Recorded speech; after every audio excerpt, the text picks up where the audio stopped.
Straight line का chapter बच्चों हमारा कंप्लीट हो चुका है। अब हम इसके कुछ मिसलेनियस क्वेश्चन करने वाले हैं। क्वेश्चन नंबर 1 में क्या कहा गया है, which of the lines this and this, दो लाइनें अपने को गिवन है। क्या पूछा गया है, which of these two lines is farther from the origin, यानी कि इन दोनों में से कौन सी लाइन ओरिजिन से ज़्यादा दूर है। इसका मतलब क्या हुआ, आप दोनों लाइन की डिस्टेंस निकाल लो ओरिजिन से।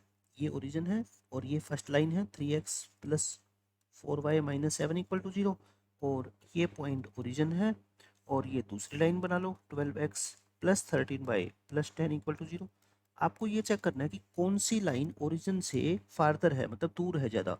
ये D1 मान लो और ये क्या मान लो बच्चों, D2। तो D1 और D2 दोनों की वैल्यू निकाल लो, जो ज़्यादा आएगी वही हमारा क्या होएगा, आंसर होगा। D1 निकालो आप। कैसे पुट करते हैं, पहले पॉइंट पुट करो तो 7 आ जाएगा ऊपर, और नीचे क्या आएगा आपका 3 का स्क्वायर प्लस 4 का स्क्वायर, यानी कि 7/5 आ गई। यहाँ से D2 निकाल लो। D2 क्या आएगी, 10 डिवाइड बाई 12 स्क्वायर और प्लस 13 स्क्वायर, 12 स्क्वायर प्लस में 13 स्क्वायर, तो ये अपना कितना आ जाएगा देख लो, 10 डिवाइड बाय इन दोनों को ऐड कर लो, 169 और 144, 313, 313 का रूट। अब आपको ये चेक करना है कि दोनों में से बड़ी वैल्यू कौन सी है, 7/5 है या 10/313 का रूट है। अच्छा, 313 का रूट क्या होता है लगभग, हम 324 का स्क्वायर रूट जानते हैं ना, कितना होता है 18 होता है, ये 18 का स्क्वायर, तो ये कितना होगा, मैं अराउंड मान लेता हूँ एक बार, कितना 17.8 मान लिया। 17.8 आप मान लो, आप खुद देख लो दोनों में से ज़्यादा कौन है। 7/5 क्या है, 1 से बड़ा है ना, 7 को 5 से डिवाइड करोगे 1 से बड़ा आंसर आएगा, बट 10 को 17.5 से डिवाइड करो क्या आएगा, 1 से छोटा आएगा, यानी कि D1 जो है ना वो ग्रेटर है किससे बच्चों, D2 से। इसका मतलब जो ये पहली वाली लाइन है ना 3x plus 4y minus 7 equal to 0, this is farther from the origin. तो दोनों में से कौन सी लाइन दूर हुई, पहली वाली लाइन। तो एग्जाम में ऑब्जेक्टिव क्वेश्चन एग्जामिनर कैसे भी बना सकता है, इसको नाम दे देगा L1, इसको नाम दे देगा L2, फिर पूछ लेगा L1 ज़्यादा दूर है या L2 ज़्यादा दूर है या दोनों इक्वल डिस्टेंस पे है। वो एग्जामिनर की मर्जी है, वो कैसे भी क्वेश्चन को फ्रेम कर सकता है। सेकंड क्वेश्चन क्या बोलता है, find the distance of this point from this line. ये तो आसान क्वेश्चन है, एक पॉइंट की परपेंडिकुलर डिस्टेंस एक लाइन से प्लस 12 इक्वल टू 0। ये आपको डी निकालनी है, डी निकाल लेते हैं। एक्स की जगह क्या पुट करो इसमें 4, वाई की जगह 1 plus 12 divide by 3 square plus 4 square, कितना आ गया 12 12 24, 24 माइनस 4, और नीचे कितना आएगा 5, तो 20/5, यानी कि आंसर कितना आ गया अपना 4 यूनिट्स इस क्वेश्चन का आंसर आ जाएगा। थर्ड क्वेश्चन में क्या कहता है, ये इंपॉर्टेंट क्वेश्चन है। इसमें कहा गया है ए बी सी तीन वर्टिसेज है ट्रायंगल ए बी सी के। बना लेते हैं हम rough diagram. Triangle A B C के वर्टिसेज शो कर दो आप, और ये है C. Find the length of the altitude drawn through vertex B. देखो इक्वेशन तो आपको मैंने निकालना सिखाया है कि एक वर्टेक्स से ऑल्टीट्यूड की इक्वेशन कैसे निकालते हैं, बट अब की बार आपको इक्वेशन नहीं चाहिए, अब की बार क्या चाहिए आपको बच्चों, पीडी की लेंथ चाहिए। अब एक बात बताओ, ये ऑल्टीट्यूड है तो ये एंगल 90 डिग्री होता है, डेफिनेशन ही होती है ऑल्टीट्यूड की ये। अगर आप इस AC की इक्वेशन निकाल लो, AC क्या है, एक लाइन है, और हमने फॉर्मूला क्या सीखा है बार बार कि एक लाइन से पॉइंट की परपेंडिकुलर डिस्टेंस कैसे निकालते हैं। तो अगर आप AC की इक्वेशन निकाल लेते हो इस क्वेश्चन में, तो ये क्वेश्चन आपका सोल्व हो जाएगा। इक्वेशन ऑफ AC बोलो, इक्वेशन ऑफ AC कैसे निकालते हैं, ऐसे लिख लो, A पॉइंट क्या है 1,0 और C क्या है 2,3। AC की इक्वेशन कैसे निकालते हैं, y minus y1 equal to m क्या होता है इस लाइन का स्लोप, x माइनस x1, तो यानी कि 3 इंटू एक्स माइनस 1, तो ये आ गया अपना 3x minus y minus 3 equal to 0। तो इस AC लाइन की इक्वेशन बच्चों आ गई 3x minus y minus 3 equal to 0। अब ये क्वेश्चन कैसा बन गया पता है, ये है AC। AC की इक्वेशन क्या है 3x minus y minus 3 equal to 0, और ये है P पॉइंट। आपको इस परपेंडिकुलर की या इस ऑल्टीट्यूड की क्या निकालनी है, लेंथ। तो ये क्या है बी और ये क्या है बच्चों डी। अब तो फॉर्मूला लगा दो पी डी का, क्या होता है पॉइंट पुट करें, एक्स को 0 और वाई को 1, और डिनोमिनेटर में क्या आ जाएगा अपना 3 का स्क्वायर प्लस 1 का स्क्वायर, यानी कि 4/√10। इस क्वेश्चन का आंसर आ गया 4/√10। तो देखो कितना अच्छा क्वेश्चन था। पहले हमने क्या किया, AC की इक्वेशन निकाली, और फिर एक पॉइंट की परपेंडिकुलर डिस्टेंस लाइन से कैसे निकालते वो हमने फॉर्मूला अप्लाई कर दिया। क्वेश्चन नंबर 4, ये भी बहुत अच्छा क्वेश्चन है, दोनों के दोनों थर्ड और फोर्थ क्वेश्चन बहुत इंपॉर्टेंट है। The equation of the base of an equilateral triangle, देखो एक ट्रायंगल बना लो और ध्यान रखो इक्विलेटरल गिवन है अपने को, ये है ना, ये इक्विलेटरल ट्रायंगल अपने को गिवन है, इसके बेस की इक्वेशन दे रखी है हमारे को x plus y minus two equal to zero and the opposite vertex, मतलब कि ये वर्टेक्स इस बेस के ओपोजिट में कौन सा हुआ, ए हुआ।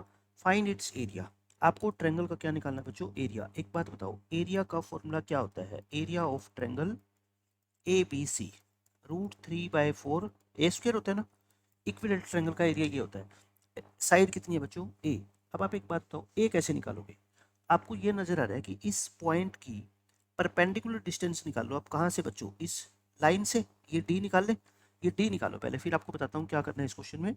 एक्स को 2 और वाई को -1, और डिनोमिनेटर में क्या आएगा अपना 1 + 1 यानी कि 1/√2 आ गया, तो डी की वैल्यू आ गई अपनी 1/√2। अब आपको एक बात पता होनी चाहिए कि इक्विलेटरल ट्रायंगल के अंदर जो ऑल्टीट्यूड होता है वही मीडियन होती है, सब कुछ सेम ही होता है ना, तो ये इसको एडी को आप चाहे ऑल्टीट्यूड बोल दो चाहे क्या बोल दो, इसको मीडियन बोल दो, ठीक है, एक ही बात है। तो यानी कि अब ये बताओ डी इसका क्या है, मिड पॉइंट है ना, तो पूरी साइड ये ए है, हमने इक्विलेटरल ट्रायंगल की हर एक साइड को ए माना, तो ये कितनी आ गई बोलो, a/2 आ गई।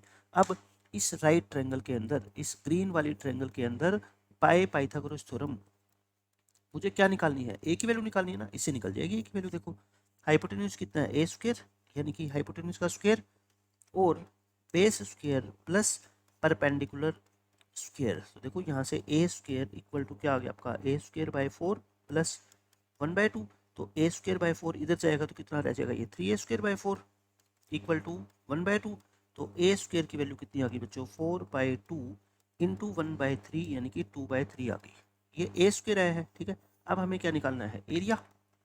एरिया क्या होता है याद करो, √3/4 इंटू ए स्क्वायर यानी कि √3/4 इंटू ए स्क्वायर, तो ये कट जाएगा 2 पे, आंसर कितना आ गया अपना √3/6 स्क्वायर यूनिट्स। तो देखो बार बार क्या कॉन्सेप्ट यूज हो रहा है कि एक पॉइंट की परपेंडिकुलर डिस्टेंस निकालना, कहाँ से, लाइन से, तो इक्विलेटरल ट्रायंगल का एरिया कितना आ गया, √3/6 स्क्वायर यूनिट्स।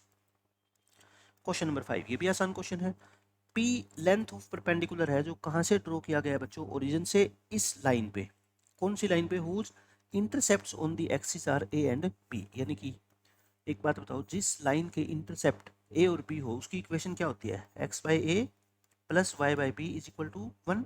इसको ए बी से मल्टीप्लाई करो तो क्या आ जाएगा, bx plus ay equal to A B आ जाएगा, या फिर इसको सोल्व करेंगे, इसको सोल्व करके बच्चों लिखोगे तो ये इक्वेशन आ गई ना लाइन की, और ओरिजिन से परपेंडिकुलर डाला गया है इस लाइन पे, उसकी लेंथ कितनी दे रखी है आपको, p दे रखी है ना, d नहीं, अब की बार क्या दे रखी है क्वेश्चन में, लेंथ आपको, ये लेंथ दे रखी है p, तो p की वैल्यू हम कैसे निकालते थे, p पुट करो 0 0, क्या आ जाएगा, ऊपर ए बी आ जाएगा और नीचे क्या आएगा बच्चों, a² प्लस b², क्या आ गया, दोनों तरफ क्या कर दो, स्क्वायर कर दो, स्क्वेयरिंग बोथ साइड्स, दोनों तरफ स्क्वायर करोगे तो ये आएगा p², ये हो गया a² b² और नीचे स्क्वायर रूट हट जाएगा, इसका रेसिप्रोकल कर दो। रेसिप्रोकल करने से क्या बेनिफिट होगा, देखो हम फिर सेपरेट डिवाइड कर पाएंगे, ये आ गया ना। अब इसको अलग अलग से डिवाइड कर दो, a² के नीचे अलग लिख दो a² b² और b² के नीचे अलग लिख दो a² b², तो यहाँ से क्या आएगा 1/b², यहाँ से क्या आएगा 1/a², तो आपको इसी की तो वैल्यू निकालनी थी, 1/a² प्लस 1/b², तो आंसर कितना आ गया आपको बच्चों 1/b²। सिर्फ एक ही फॉर्मूला बार बार यूज हो रहा है, पॉइंट की परपेंडिकुलर डिस्टेंस, कहाँ से बच्चों, लाइन से। क्वेश्चन नंबर 6, ये आसान है, डिस्टेंस बतानी है इन दोनों लाइन के बीच की, तो पैरेलल लाइन के बीच की डिस्टेंस निकालने का फॉर्मूला हमने सीखा ही है, एक ये लाइन है और इसके पैरेलल एक ये लाइन है। पैरेलल लाइन की क्या पहचान होती है, जो एक्स और वाई के कोफिशिएंट का रेशियो है वो क्या होना चाहिए, सेम, और यहाँ पे तो कोफिशिएंट ही सेम है, तो इन दोनों के बीच की ये डिस्टेंस बच्चों डी कैसे निकालते थे, डी। इनकी कांस्टेंट टर्म में डिफरेंस देखो, ये कांस्टेंट 103, ये माइनस ऑफ -20 है ना, डिफरेंस निकालना है आपको, और यहाँ पे 9 का स्क्वायर प्लस 40 का स्क्वायर, तो ये आ गया 123, और नीचे कितना आ गया 1681, 1681 का स्क्वायर कितना होता है बच्चों, 41 होता है, 41 ये तीन बार कट जाएगा है ना, तो 3 इस क्वेश्चन का क्या आ गया, आंसर आ गया। 7th question, find the equation of the line passing through this point and which makes equal intercepts with the axis. मैंने आपको बताया हुआ ना कि एक लाइन जो एक्सिस के साथ, एक्स एक्सिस और वाई एक्सिस के साथ दोनों इंटरसेप्ट इक्वल है, जैसे ये 3 है और ये भी कितना है बच्चों 3, तो ये पॉइंट क्या आ गया 3,0 और ये आ गया 0,3, तो इस लाइन का स्लोप कितना होता है हमेशा ही -1। तो पॉइंट आ गया अपना पासिंग पॉइंट, पासिंग पॉइंट कितना है 1,2, स्लोप कितना है -1। तो इक्वेशन ऑफ लाइन लिख सकते हैं ना हम, इक्वेशन ऑफ लाइन क्या होगी y minus y1, equation of line लिख दो y minus y1 equal to m into x minus x1। तो y माइनस 2 क्या आ गया -x+1, इधर ले आओ इसको, x plus y equal to क्या आ जाएगा अपना 3। इस क्वेश्चन का आंसर आ गया x plus y equal to 3। इस क्वेश्चन में क्या कहा गया है, अपने को लाइन की इक्वेशन निकालनी है जो पास होती है कहाँ से 4,5 से, ये तो पासिंग पॉइंट हो गया, और ये इंटरसेप्ट बनाती है दोनों एक्सिस के ऊपर which are equal in magnitude, मतलब मैग्नीट्यूड में तो इक्वल है लेकिन उनके साइन क्या है बच्चों अलग अलग है।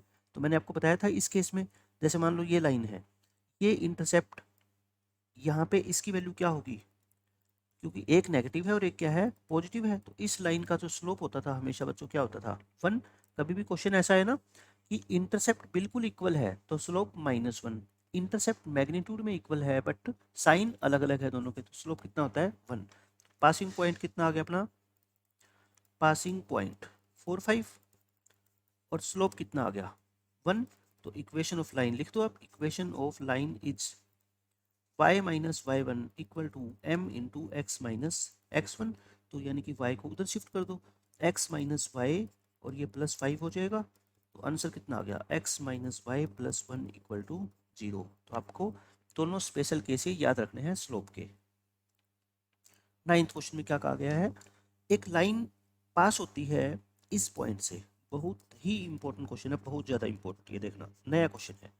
एक लाइन 2, 3 से पास होती है, so that the segment of the line, इस लाइन का सेगमेंट, सेगमेंट क्या होता है बच्चों एक पार्ट, सेगमेंट का मतलब क्या होता है एक पार्ट, इस लाइन का वो part which is intercepted between the axis. मैं आपको एक डायग्राम बना के समझाता हूँ कि इस क्वेश्चन का मतलब क्या है, ध्यान से समझना ये चीज। ये एक लाइन है, ये कौन सी लाइन की बात कर रहा हूँ मैं, इस जो ए बी से पास होती है, ये जो ए बी है ना सिर्फ ए बी वाला हिस्सा, ये जो जिगजैग वाला पोर्शन है, रेड वाला पोर्शन है, ये यानी ए बी की जितनी लेंथ है, ये हिस्सा पता है क्या कहलाता है, ये ए बी क्या है सेगमेंट ऑफ द लाइन, यानी कि लाइन का एक पार्ट है, segment of the line which is intercepted, intercepted between the axis, यानी कि जो एक्स एक्सिस और वाई एक्सिस के बीच में बना हुआ है, ये इस लाइन का वो हिस्सा है। तो इस ए बी को क्या बोलते हैं, इस लाइन का वो सेगमेंट जो इंटरसेप्ट हो रहा है किसके बीच में, बिटवीन दी एक्सिस। अब देखो क्वेश्चन को ध्यान से पढ़ो, इस क्वेश्चन में क्या कहा गया है, एक लाइन है जो 2, 3 से पास होती है, डायग्राम बनाए, एक डायग्राम बना लो आप, ये लाइन है, ये 2, 3 से पास होती है, हमने ये लो पास करवा दिया 2, 3 से इसको। ये कहता है so that the segment of this line, अब समझ गए आप किस सेगमेंट की बात कर रहे हैं, ये ए बी की बात कर रहे हैं, यानी कि ये वाला जो ए बी हिस्सा है वो बाइसेक्ट होता है इस पॉइंट के ऊपर 2,3 पे। इसका मतलब क्वेश्चन में गिवन क्या है पता है, क्वेश्चन में गिवन ये है कि ये जो पूरा ए से लेके बी तक हिस्सा है ना इस लाइन का, ये इस पी पॉइंट पे बाइसेक्ट होता है, मतलब कि पी जो है ना वो क्या है, P is the mid point, P is the mid point of A B. ये तो गिवन आपको बस कि ये पूरा ए बी जो है ना, पूरी ए बी जो लाइन सेगमेंट है वो पी पॉइंट पे बच्चों बाइसेक्ट हो रही है, मतलब कि पी पॉइंट इसको दो इक्वल पार्ट में डिवाइड कर रहा है। तो जब भी एक्स ये इंटरसेप्ट की बात आती है तो एक्स इंटरसेप्ट को क्या मान लो ए और वाई इंटरसेप्ट को क्या मान लो बच्चों बी, क्योंकि अपने को तो इक्वेशन निकालनी है। एक्स इंटरसेप्ट ए मान लो, वाई इंटरसेप्ट को बी मान लो, तो इक्वेशन ऑफ लाइन क्या होगी, equation of line is x by x intercept plus y by y intercept equal to 1। अब सिर्फ काम क्या रह गया अपना, ए और बी की वैल्यू निकालना। वो कैसे निकालोगे, वो निकालोगे बच्चों, ये पॉइंट क्या हो गया बोलो a,0 और ये पॉइंट क्या हो गया 0,b। तो इस लाइन को ऐसे बना लो, इस ए बी लाइन को ऐसे बना लो, और p क्या है बोलो इसका मिड पॉइंट है। तो कौन से फॉर्मूले से, by mid point formula, by mid point formula आप ए और बी की वैल्यू निकाल सकते हो ना। 2 कैसे आया होगा 0 प्लस a बाय 2, तो a कितना आ गया बच्चों 4। ऐसे ही ये 3 कैसे आया होगा 0 प्लस बी बाई 2, यानी कि b कितना आ गया अपना 6। तो इक्वेशन क्या आ गई? सो इक्वेशन नंबर 1 क्या बन जाएगी? x बाई ए कितना 4 plus y by B equal to 1। 12 से मल्टीप्लाई कर दो इनके एलसीएम से, तो कितना आ जाएगा बच्चों? 3x plus 2y is equal to 12। यही इस क्वेश्चन का क्या है? आंसर है। तो मैंने आपको बता दिया कि इस लाइन का वो हिस्सा जो दोनों एक्सिस के बीच इंटरसेप्ट होता है, दोनों एक्सिस के बीच बना हुआ है, वो कौन सा है? A B. और ये ए बी कहता है इस पॉइंट पे बाइसेक्ट हो रहा है, यानी कि ये कह लो कि पी पॉइंट इस ए बी को क्या कर रहा है? तो इक्वल पार्ट्स में डिवाइड कर रहा है, मतलब कि पी क्या हो गया इसका? Mid point. तो मिड पॉइंट फॉर्मूले का यूज करके मैंने ए और बी की वैल्यू निकाल दी। 10th क्वेश्चन बिल्कुल सेम वैसा ही क्वेश्चन है। वहां पे पी पॉइंट क्या था? ए बी का मिड पॉइंट था। बट यहाँ पे पी पॉइंट मिड पॉइंट नहीं है, किसी पर्टिकुलर रेशियो में डिवाइड कर रहा है पी किसको? ए बी को। Find the equation of the line passing through this point. मैं फिर से वही डायग्राम बनाता हूँ। सेम डायग्राम आप इस चैप्टर में बनाओगे ना बच्चों, आपको सब कुछ समझ आता रहेगा। देखो ये कोई पॉइंट पी है मान लो, मिड पॉइंट नहीं है आपकी बार, ये ठीक है। ये ए पॉइंट हो गया, ये बी। इसको मैं ए मान लेता हूँ, इसको मैं क्या मान लेता हूँ? बी। एक्स इंटरसेप्ट को क्या मान लो आप? ए। और वाई इंटरसेप्ट को क्या मान लो बच्चों? बी। तो फिर इक्वेशन ऑफ लाइन क्या होगी? Equation of line is x by A plus y by B is equal to 1। ये आ गई इक्वेशन। अब हमारे को कुछ भी करके ए और बी की वैल्यू निकालनी है। अब ये क्या कहता है? The portion of this line between x axis and y axis. आप समझ गए किसकी बात कर रही है? ए बी की बात कर रहा है। Is divided at this point in 3:4। ये कहता है ये जो पी पॉइंट है ना, ये इस ए पी को 3:4 में डिवाइड करता है। अब बच्चों 3 कौन सा होगा और 4 कौन सा होगा, हमेशा आप ध्यान रखना। जो एक्स एक्सिस की तरफ होता है ना पॉइंट, वो 3, जो वाई एक्सिस की तरफ होता है वो 4। यानी कि ये एक्स एक्सिस के ऊपर है पॉइंट, तो ये हिस्सा 3 और ये हिस्सा कितना होगा? 4। बस सेक्शन फॉर्मूले से अब हम आंसर निकाल देंगे। ये क्या हो गया? ये 0 और ये क्या हो गया? 0 भी। इस लाइन को सीधा बना लो, ए लिख दो 0 बी, तो इससे समझने में आसानी होगी। बी लिख दो ए 0, और ये पी पॉइंट है, ये इसको किस रेशियो में डिवाइड कर दो? ध्यान से देखो, ए पी, ए से लेके पी कितने हिस्से है? 4। और बी से लेके पी कितने हो गए फिर? 3। तो मिड पॉइंट सेक्शन फॉर्मूले का यूज करो। ये 1 कैसे निकलता था? ये वाला 1 इस 4 की मल्टीप्लाई करते थे आप इससे ए से, और 3 की मल्टीप्लाई करते थे 0 से, और नीचे क्या आएगा बच्चों? 4 प्लस 3 यानी कि 7। तो ए कितना आएगा यहाँ पे? 7/4। इसी तरह से बी आ जाएगा 4 इंटू 0 3 इंटू बी अपॉन 7। तो 3b इक्वल टू 7। तो बी कितना आएगा बच्चों आपका? 7/3। मैंने कहा था आपको ए और बी की वैल्यू निकाल लो और आंसर आ जाएगा। पहली इक्वेशन क्या से क्या हो जाएगा बताओ? So first equation implies x by A कितना है? 7/4 देखो जरा, और बी कितना है? 7/3 इक्वल टू, ये 4 ऊपर चला जाएगा और ये 3 ऊपर चला जाएगा। 7 से क्या कर दो? मल्टीप्लाई कर दो एलसीएम लेके। 4x plus 3y equal to क्या आ गया? 7। और यही अपने क्वेश्चन का आंसर है। तो 9th और 10th क्वेश्चन में क्या फर्क था? 9th क्वेश्चन में ये p उसका मिड पॉइंट था ए बी का, बट यहाँ पे मिड पॉइंट नहीं है। क्या है? एक कोई पॉइंट है जो इसको 3:4 में क्या कर रहा है? डिवाइड कर रहा है। ये देखो, ये कॉन्सेप्चुअली बहुत ही ज्यादा इंपॉर्टेंट क्वेश्चन है। इस क्वेश्चन में क्या कहा गया है?